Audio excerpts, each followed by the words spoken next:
Okay, we're all set, right? Okay, so I think I'm trying to remember, and I look through those different files that I keep all my university things because I think I read about this case before in one of my business classes, but I couldn't find it. Anyway, to give me some more insight about it. So, who wants to begin with a summary You of the do. meeting? Okay.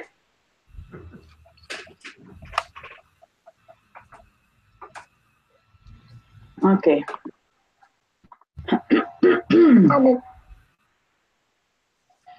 So, the case study for this week talks about Aaron Kennedy, that he had his own job, and but one day he goes to this place and has, I think it was lunch there, and then he comes with the idea of founding a company. But so his dilemma is trying to build up his own company, trying to get a place between his competitors, and the fact of building up a fast food, kind of like in a fancy way, um, restaurant. So as the company grows, he has to meet with difficult decisions on how to maintain the culture and how to keep growing um, and having a good customer invoice and Daniela, be quiet.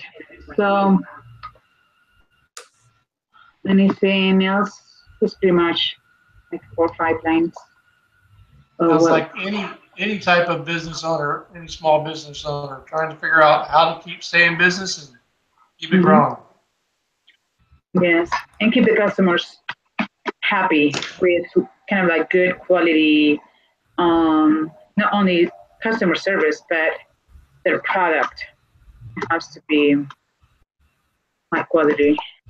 So, and he ran into several things that were kind of like discouraging, but still he he had the faith, and the people that he surrounded with were in it with him. That's a good thing. People, the same perspective and willing to keep up with the work.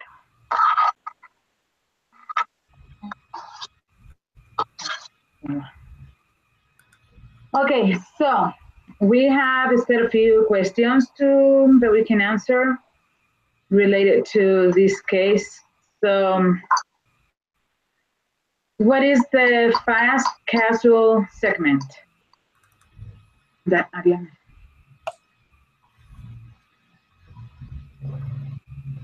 The fast casual.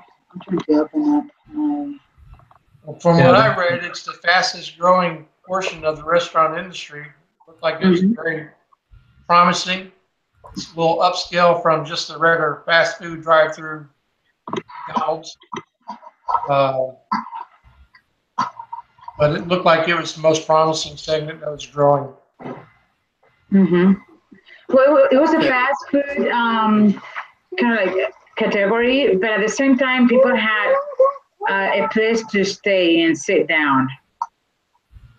fast food with better quality food. Fast food style with better quality food. Yeah. Better You atmosphere. mentioned you mentioned that Don't have to tip. I think that's a big one. You don't have to tip. Yeah.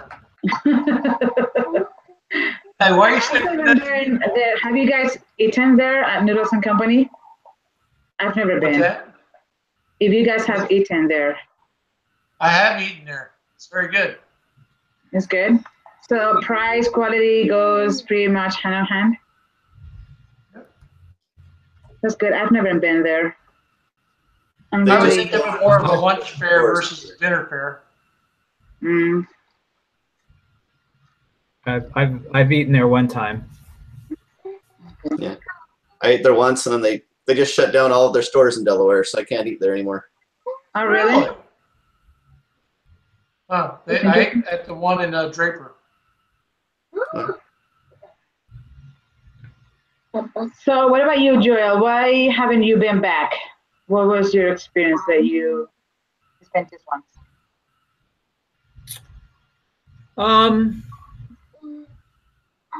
There's some other places that are much better.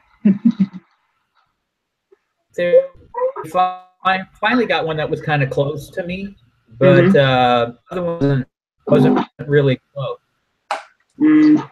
We would have had to make a special trip to go eat there, but I see. but the time we did, it was fairly decent. When I think of like noodles, I almost think of these instead more of the Oriental places, the big wok, you know, that you pick all your meats and vegetables out, and then you take it up, and then they cook it for you. That kind of thing. That's where I think personally, and my wife, we would probably gravitate to that place more than just the noodles and company place. Okay, I see.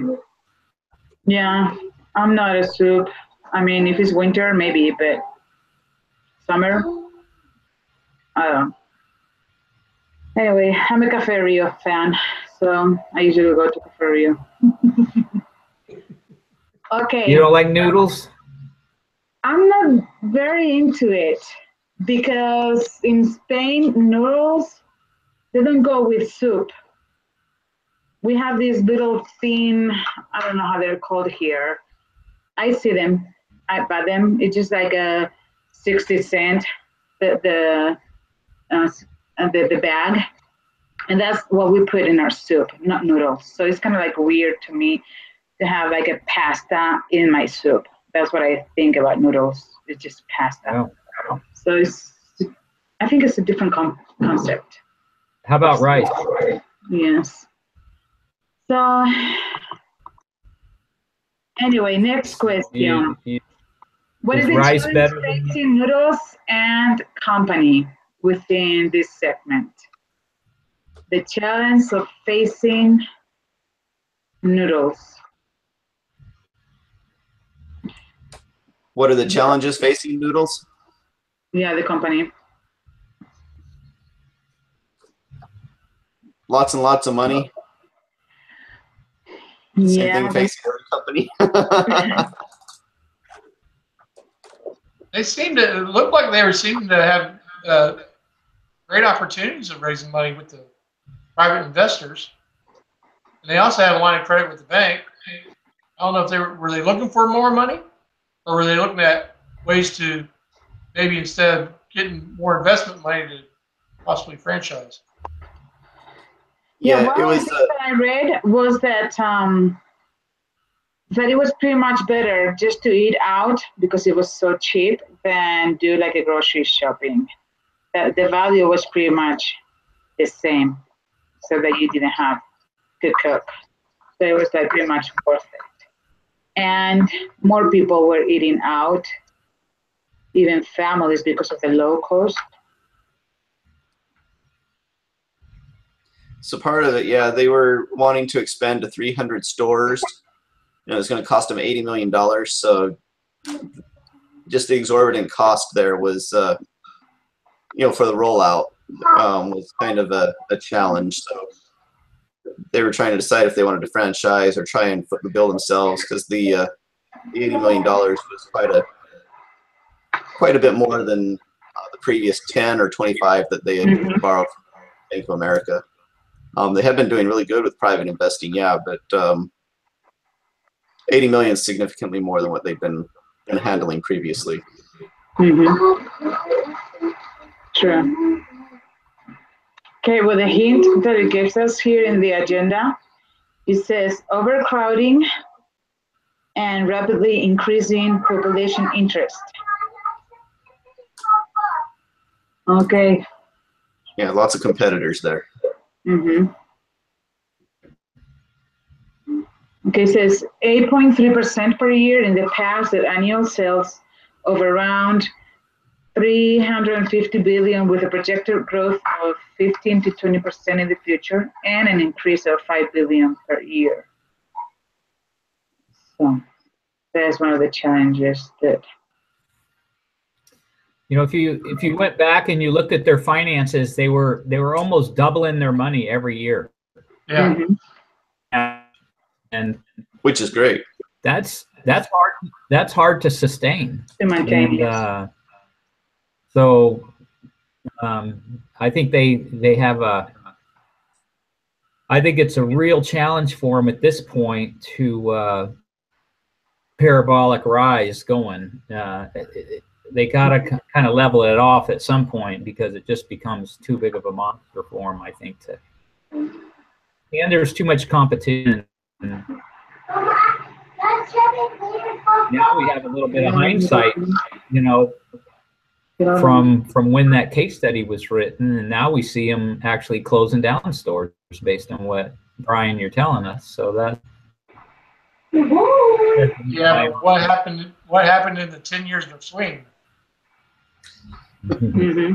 That's a good question. What did they do in The the next 10 years case of study. swing? But I I think think that they we have learn to a lot be because more specific in the markets that they're targeting to open up in. I think, and I think that was part of the case. Was all the prime locations were getting taken immediately, and so Delaware, that's probably a secondary market compared to California or someplace like that. Where He's picking on you. No, he's right. We're that big. We really don't have a lot of. We have some of the big chains, but we don't have a lot of variety in a lot of that stuff. Only if they sell crab meat. What's that? Only if they sell crab meat. Yeah, a little bit of that. But yeah, Delaware is a teeny tiny market. So, although we did get a Cabela's this year. They're selling out too. Pro bass shops. That's the next case study. Okay, so what is the specific challenge facing Noodles and Company? I think what Brian said, the growth, anticipated growth, and someone has mentioned competitors. It says here external threats. And one of that I didn't think about was internal turmoil. What do you think this could be a challenge?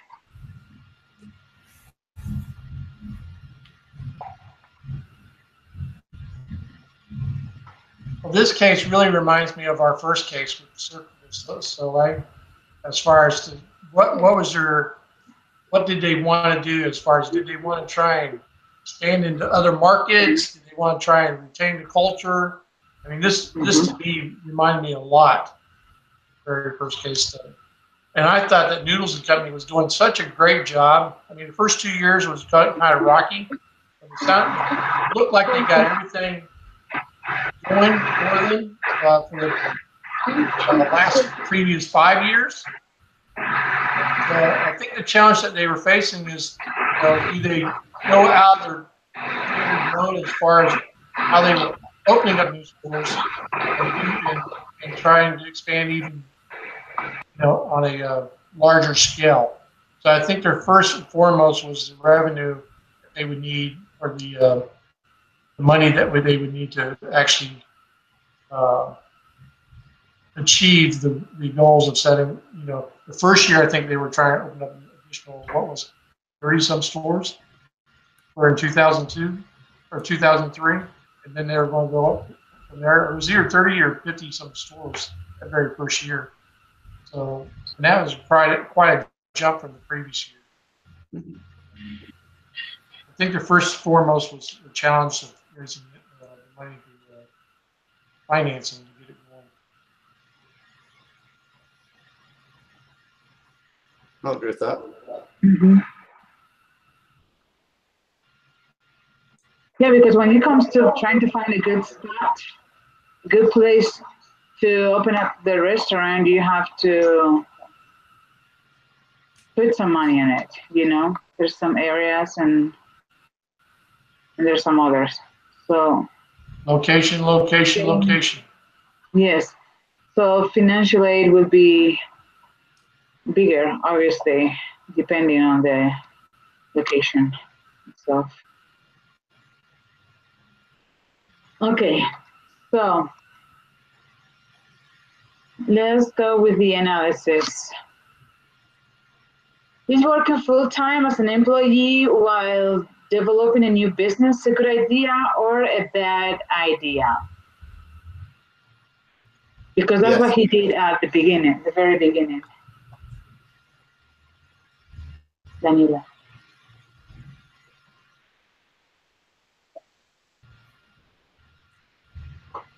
I think he started pretty smart, to tell you the I think so truth. too. Um, for one, his wife had an income. He was getting just a little bit of money out of the business, just to keep things going. I'm sure it was far less than what he was used to making. At $2,000 a month. But he ended up, I think there was like 3 or 4 years that first came up idea, to when he first opened up his first store.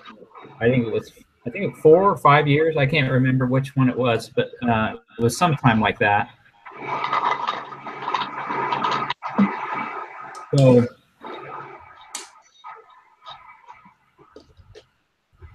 I think he could find the balance to do both things, and when it was time to let it go, he immersed himself into his business, and I think it was pretty much the best timing.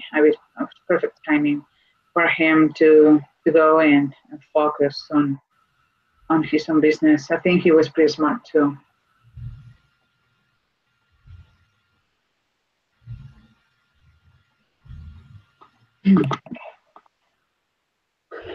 Okay, so can noodles and company maintain their corporate culture through aggressive growth? Why or why not? I think that's going to be a challenge. It sounded like they're approaching the culture issue in a smart way. They had, I believe it was when they opened a store, that crew went and worked at a successful store, and vice versa. So that, kind of some trading back and forth between the two stores, so they could implement that culture. But on a massive scale, if you've got 50 or 100 stores and you're expanding to 300 within a short period of time, it's going to be hard to that kind of ultimate training, especially on a broad scale when you're opening into new markets. There's going to be some significant cost involved in that, and it's just going to, if you've got 2 or 3 stores, it's easy to keep that culture going, have some trading, some reciprocal movement there or training there. But on the broad scale, I think it's going to be hard for them to maintain that culture moving quickly. Not that it can't be done, but I think it'd be very difficult to do that.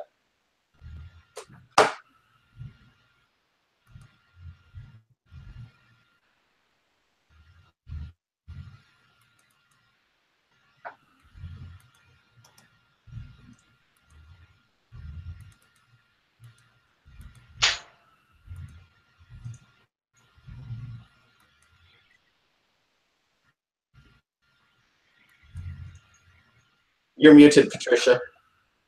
Joel Moot. I don't know what happened there. Sorry. I muted you because the mic picks up on all the background noise that's going on, and then you can't hear anybody else talk. So. Oh, but my girls are not here now, so I don't know what noise. Must be the bathtub.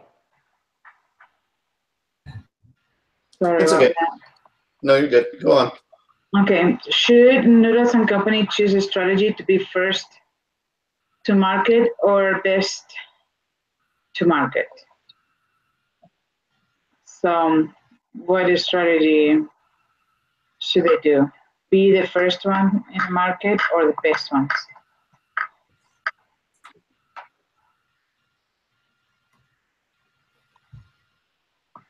Well, I think best ones. I'll just throw in here real quick, Patricia. I think, to me, he was under a tremendous amount of pressure by his investors and people wanting to invest in him because of the growth that they've had to be first to market. Because that's what makes the money, right?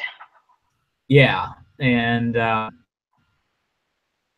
but I could sense and feel, it seemed from him that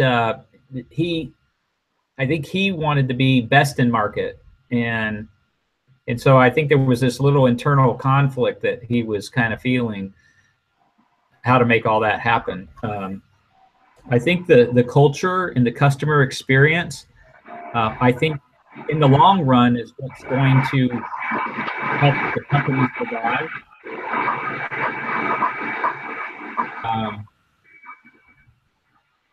Being best or first in the market, Christian to that culture because of the rapid growth and expansion it would have to experience.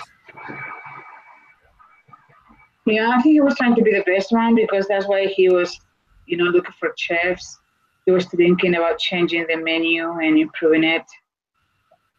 But I don't know if both things go hand in hand because I think in order to be first one in the market, it's because you are the best in the business. So I don't know if those things could be divided. Ideally, you want to have both, but it's hard to accomplish all the time and in every market.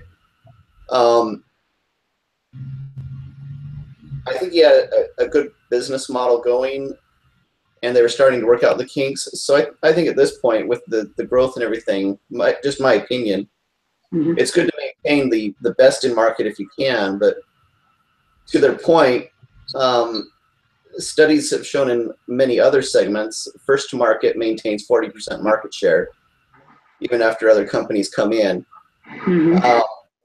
Personal experience, not that I've marketed anything, the company I work for has been first to market in our segment, several areas over the years.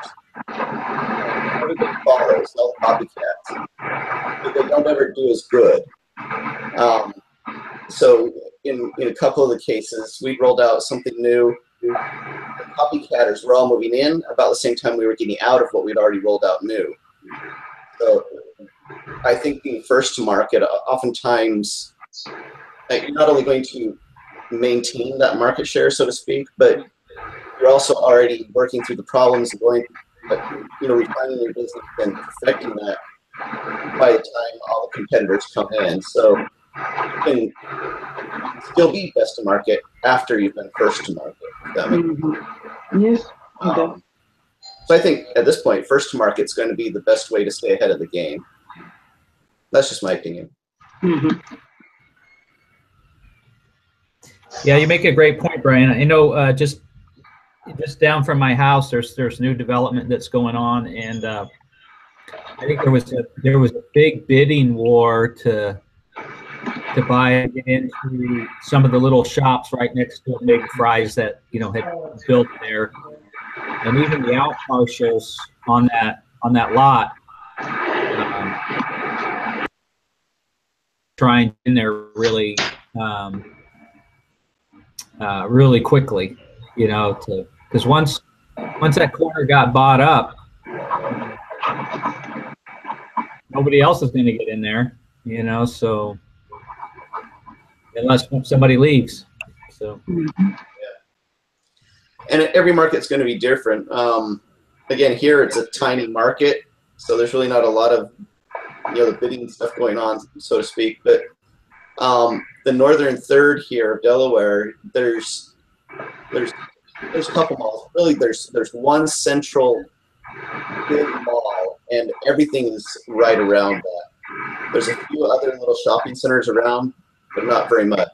So the area right around the mall has expanded greatly. But as soon as they expand, all the shops are filled like that. So they can't keep up with growth because there's just not enough space.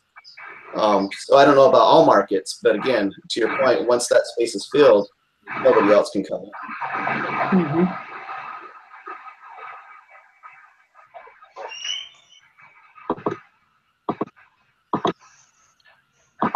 Yes, that's good. I can tell that you have some business background knowledge, because that was a really good insight. Okay, so what was their organizational structure and team culture? Do you think that they had a team concept? Or very much so. I think they had a great philosophy, a great culture. Mm-hmm. That was one of the fears that Aaron had, was that he would lose some of that control with the rapid expansion or a larger expansion than what they were used to. But I think they were doing some of the right things as far as keeping Aaron's focus on the culture of the company, by bringing in some other management team members to work out the logistics and the financials. Mm-hmm. I think the opportunity as far as to try and protect the culture by having Aaron more focused on it as they did their expansion. I really liked the company. I liked how they did it. First couple of years they struggled, but they kind of got gelled together and they figured it out. And they were on a 5-year tear. And I could see at that point in time, in 2002, they were set to go gung-ho for other markets. And I like the strategy that they tried to do too, as far as they weren't looking to go into all across the United States at first. They're looking to expand into the other heartland territory country that they hadn't already been into, such as Texas and some of the other key states in the Midwest. I thought the culture was phenomenal. They had buy-ins with their GMs and with their employees. I thought they had a win-win situation there. And do you think part of the culture unity that they had is because they were like family and friends from the very beginning? Do you think that helped? Or could have been disadvantage, I think it made all the difference. I think making them part of the team, part of the family, I think that's where they built the trust with one another, that as they grew the business, they were going to take care of the employees. Mm-hmm. I mean, I think that was key. Yeah, so true. Yeah, I think that gives the employees a little bit better group, really. It's experience that they had. What's that, Joel? I said I found it just almost ironic that those that were as close to him as they were had the experience that they did. I mean, he brought in a lot of high-level marketing and branding and that kind of stuff, whereas his brother-in-law brought in all the operational side, how to train employees, how to all the operational things. And then you And then, you know, his mother-in-law had, that was the chef, and was able to start the news and that kind of stuff. So to have those things, that diverse talent so close to them with trusted people, I think it turned out, you know, was really good. You wanted to say something else, Brian? No, I'm good. Jill said it. Okay. Okay. So what was it that helped Noodles and Company turn the corner? Sales.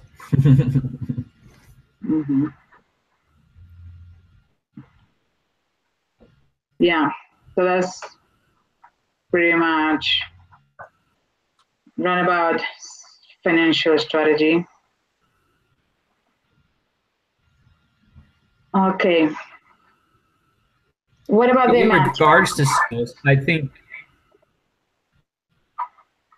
was the second store. They weren't going to make it on one store. They had to.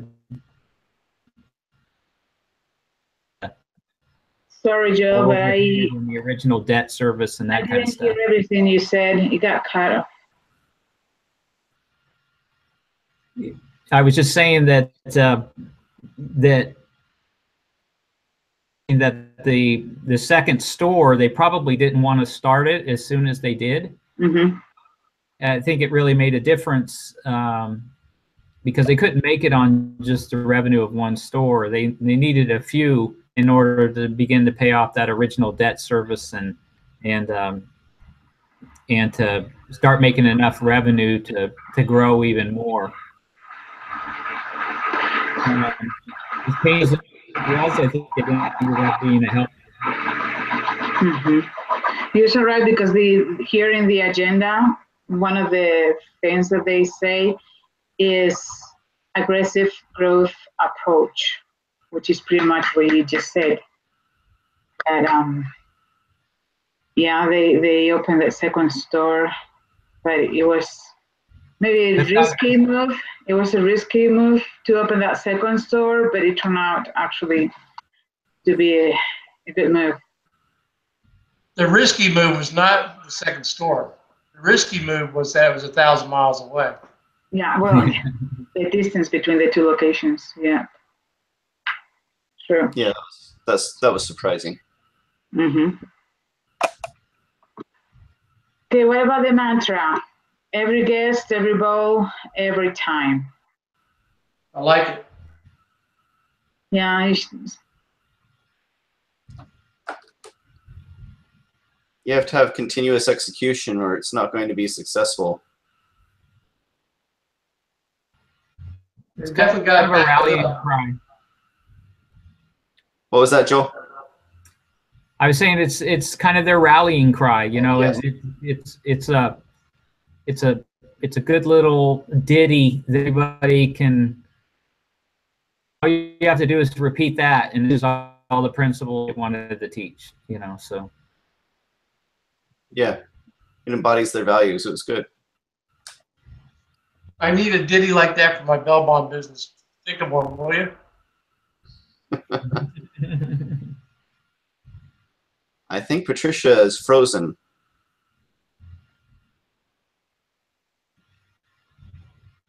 Yeah, just look a little. Hi, Patricia. Well, she muted her background. Now we don't have all the background static.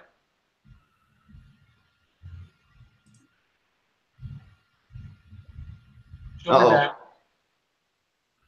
We lost our moderator.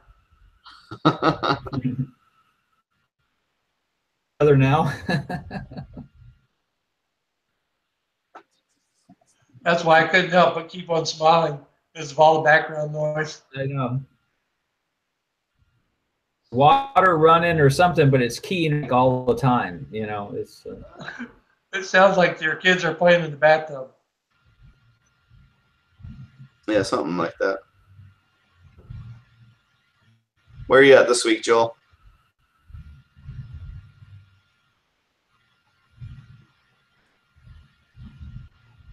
He's in Louisville. Louisville again, huh? Yeah. Where the grass is green. And their horses run free.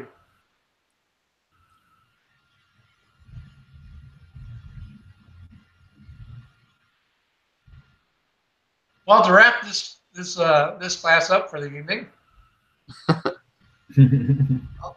Maybe so. Anything else that stood out to you guys? I'll tell you, I think got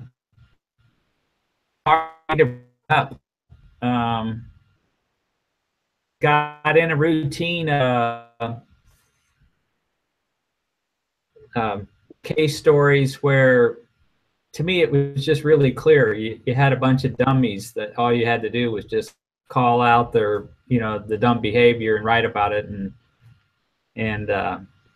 but this was not like that. And I mean, this was these guys were they did a phenomenal job, and over the hump there at the very beginning where the basement was flooded and all that kind of stuff. That was time, and they persevered and they stayed with it and ended up and it worked. To me, that inspired me a lot. So I had to kind of change my thought process a little bit on really what their needs were. This wasn't more behavioral issues as much as business growth and business processes and and those kind of things. So yeah, it's more growing pains. Well, they were up to 550 some stores now, 2017. But they did close, and they're out of those. They only have 400 some store owned and approximately 75 franchise. So they did start going into franchising a little bit. But I suspect there are franchise stores out here. I got the agenda up. If you wanted to continue down through some of that, it's up to you guys. Sure. Okay. Yeah, we're still live. Yeah. What's the rest of the story say?